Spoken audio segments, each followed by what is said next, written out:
Hey folks, I am out here today with the Spyder. We are so fortunate that we have, lucky me, but I really mean it. We really need this. We have not had any form of precipitation in probably 3 or 4 months. We have snow today, accountable snow. So my ground garden and groundwater situation's much better today. So that's welcome news for us and honestly for people downriver. I'm out here today. I'm shooting a couple of different videos because I'm obviously stuck in the shop. I've got a couple things that I wanted to get to during services that I could not, and I'm going to cover those today. I already talked a bit about the extended brake pedals. Now I'm going to move on and do a little bit more work on a very unique situation. I think this only applies to the early models, but correct me if I'm wrong. I know it applied to mine. There is a term out there, and I'll give you a brief history. I'm an interesting dude. I like different things, and I buy things that are not normal. I've ridden Hyosung motorcycles, United Motors motorcycles. What was the other one? There's a AGM, I think. I can't get, it was ADT, or they're out of Utah. They used to make a dirt bike. They tried selling the Hyosung variant, and also along the line, pretty much if I read about something that I think is going to be high power and fun, I'll buy it. I bought the Indian Scout. I learned to hate the Indian Scout, and I have my reasons for that, but that doesn't relate to the Can Am Trikes. I've had my experience with all sorts of cruisers in the mid-class, top class, Harley, so on and so forth, and I mentioned this in a couple other videos. I've owned over 200 motorcycles lifetime. Fair amount of those were stripped out and put on YouTube, or out on eBay, but in that process, you do learn repair and tear down techniques. So I've got a lot of skills along the way. I also owned a motorcycle shop for a number of years. In that process, one of the common things that you see, or what people will do over time, is emissions controls tend to affect performance. They are very bulky, heavy for one. They tend to take air power or vacuum power to manage, and they work integrated with the emission systems to kind of sample and control. And more specifically, especially on the sport vehicles, especially like in the snowmobile field and so on and so forth, the industry is trying very much more at managing issues. And what I mean by fuel management is not performance. By fuel management in this term is, can you keep it in the tank and off the grass, or out of nature, or out of the lakes where the walleye can't get it? So this term of fuel management, or I should say emissions management, or pollution standards would likely be a better term. Every bike in Canada, ding ding, made in Canada, pretty much comes to the US Cali compliant, and that's how you get it. Can-Ams are the primary thing, but I'm not exactly sure how it worked, but Aprilia used to do a lot of imports, and people would go out and buy them there. You still have to kind of pay attention to this. Because of those emissions, and for those cheaper Korean models to come on shore as well, they all agreed with the EPA, yeah, hit us with the emissions, we can deal with it. And they all wound up with the dreaded canister. Now, I'll show you where it is. I've got a better picture, and I'm going to let things roll here for just a second, so forgive my grab, and I'm going to take a minute and grab that photo on the computer so you get a full picture of what I'm looking at, because I've already got rid of mine, and it doesn't do me any good to show it to you right now. I'll be right back.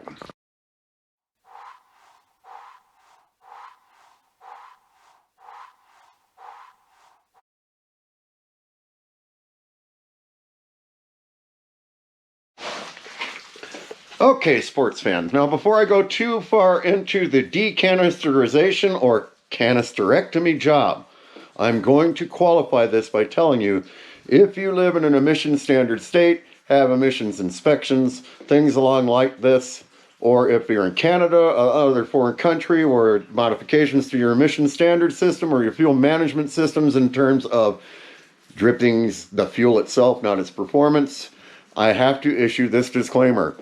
Move on. Nothing to see here, kiddies. Really. Honest. I don't want any, and this is also my disclaimer, that I will not provide you advice that if you're in those areas to do that. My advice to you is to stick to the local laws that you're restricted to. I live in a much freer area. I also live in an area where I'm really 106 miles away from any effective form of law enforcement, and I get away with things that you're not going to even try in California. And also bear in mind that a modification like this to brand new vehicles can also reduce its value. If you're riding something 3 years old or newer, don't do this mod. Move along, kiddies. Nothing to see here. That's all I got, and I hope you guys enjoy the video after this, and have an excellent afternoon. Peace.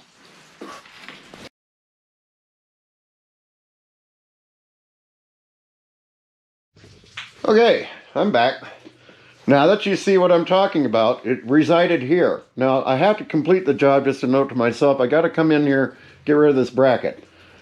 Yeah, it's a half pound, whatever, but it's the point that when you take something out, take the entire component out, you don't know, and through your customization work, whether or not you're going to put something else in.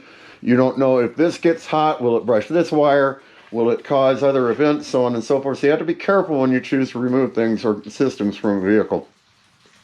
And just clean them up. There's nothing else that goes with this bracket, so why is it on the motor?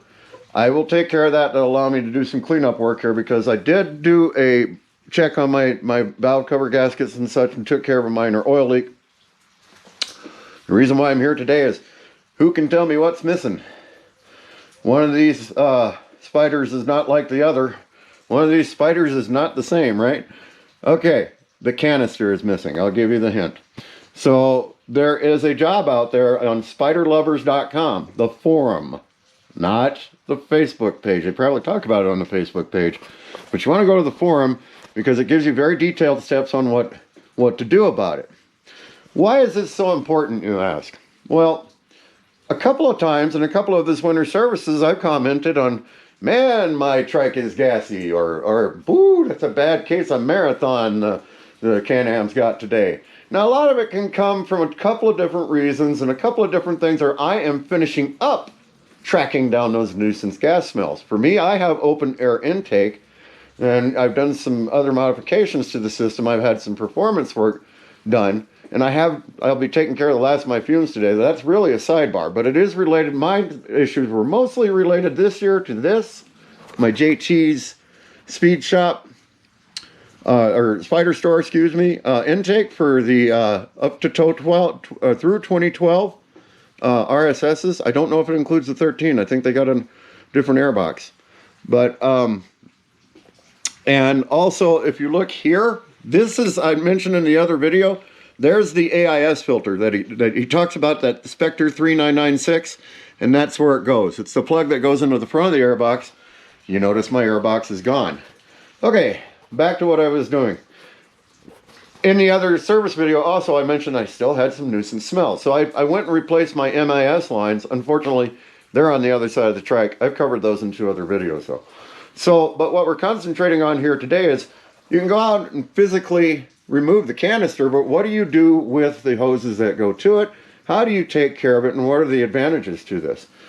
Well, basically, it's an overvent, if you will, and a drain from there. So if you overvent out of your tank, conceptually, it spills into the canister, so on and so forth. And other makes, and I believe even the Can Am, went through some measures to where if you had an overflow of any sort, it's designed to absorb your gasoline. Every now and then, it has to be removed and poured out. I know that's the case on the Hyosungs. I never encountered it on this trike because I took it out. So what it basically does is, when you're sitting there, or you park, particularly the RSS, GS, and RS, the early models, even the STs, you park, you're in an enclosed shop, you come out your door, you come into even your carport, and poof, into a wall of fumes. I mean, bad. And, oh, is it gassy? Well, it's because of, likely, your gas canister is full, or your charcoal canister is full. You should probably service it and empty it and do the services that are outlined in the service manual for that. But since you're there, I would go out to Spyder Lovers and look up the job. I will get you the job and the string number that I used, but it may take me a couple days to get that. I'll put that in my comments later on directly on the YouTube site. I have to go re-register. I'm not going to make you guys wait. But that decanisterization job takes you through the process of pulling the fuel canister, or the fume whatever that canister is, a big carbon thing, and it's big and obnoxious and stands out to about here. And then rerouting the hoses. And then I reroute you reroute another hose, and what is this guy? This guy comes from the fuel tank itself and the vent system there, and it's above, note, above the upper lip of the tank, runs up, and there's a fuel filter there, one-way filter, put in sort of backwards, that breathes. And it allows the system to breathe the tank and do its things, but it will not let fuel out of the breathing system for the tank inside. I don't have the seat open. So, there's one annoying trait in particular with older RSS's, RTs, as well as some STs. You start the trike up and you get into your fuel gauge, sits over here, and I'm not going to start it, it's cold. You go to fill it, and you always got that one little tick that you never quite get to tick off and behave. This will take care of that. This gives you a full and complete reading of your tank contents. This takes care of any issues, whatever your politics are about it, about the evaporation canisters, and allows you to remove it, removes weight from the vehicle. Most importantly, it stops a lot of the interruptions that you can get from using a carbon canister system. Now I'm going to disqualify this, and I'm going to take a moment because this disqualification is a reminder at this point. If you're in Cali, if you're in Canada, do not do this job, because you will be violating your emission standards, or any other state that may be inspecting you or looking into this. And you'd be surprised at what those states will do. Like I said, don't do this if you're in an emission state, because you require that as part of the emission standards, like the CARB standards in Cali, and Canada definitely requires it. So, if you are looking at this in terms of how am I going to improve, and to answer a question real quick, how am I going to improve overall air intake, and I want to keep my emissions, the Can Am air filter. JT's Spyder Shop solution are not for you if you have enforced emissions. This is a free and open areas like in my rural area where I can get away with this kind of stuff. And I still would never want, I'm sort of leery about driving this to California. I'm pretty sure I could get away with it because I'm out of state. But it's just an important reminder that you pay attention to that. But other than that, that's all I got for today. If you're interested in the job, I can, provide you a little bit more directives to the article. Bear in mind, I'm going to start providing this disclaimer to all my service advice. I am here to provide guidance, not repairs. I want to help you. I'm a helpful guy. I'll give you the experiences that I had and what I did. But I'm not here to fix your broken bike. You have to do research like I do, because I live in an area like that and learn this trike. And quite honestly, I have an old school philosophy. If you can't fix it, you shouldn't be out on it. That's me, and I'm sure it's going to cause some fluff, and I apologize for that. But don't go to ripping out your canister and doing that all on your own. Follow the conversation strings out on Spyder Lovers, the forum, not the FB page, and you'll have an easy time with this job. That's all I got for today on this. Have a fantastic day. Peace.